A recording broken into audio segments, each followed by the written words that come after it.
കോളയാട് ഗ്രാമപഞ്ചായത്തിലെ കൊമ്മേരി റോഡരികിലെ കൂറ്റൻ മരമാണ് റോഡിന് കുറുകെ പൊട്ടി വീണത്. ബുധനാഴ്ച രാവിലെയാണ് മരം റോഡിന് കുറുകെ വീണത്.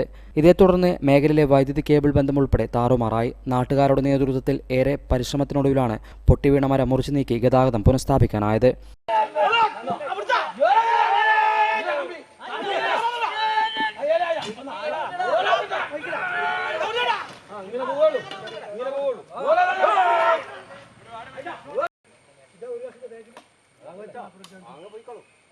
ബാബു അങ്ങനെ കഷ്ണം എടുക്കാൻ പറ്റായി പോവാ അത് മുറിച്ചാലോ.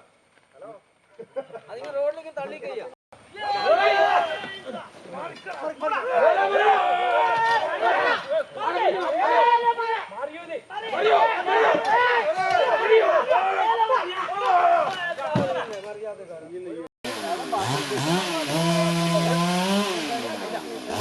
ഈ റോഡിന്റെ ഇരുവശവും ഇനിയും ഇത്തരത്തിൽ നിരവധി മരങ്ങളാണ് അപകട ഭീഷണി ഉയർത്തി നിലകൊള്ളുന്നതെന്ന് നാട്ടുകാർ പറഞ്ഞു. അപകട ഭീഷണിയുള്ള മരങ്ങൾ മുറിച്ചു നീക്കാൻ ബന്ധപ്പെട്ട അധികാരികൾ തയ്യാറാകണമെന്നും നാട്ടുകാർ ആവശ്യപ്പെട്ടു. ഹൈവിഷൻ ന്യൂസ്, പേരാവൂർ.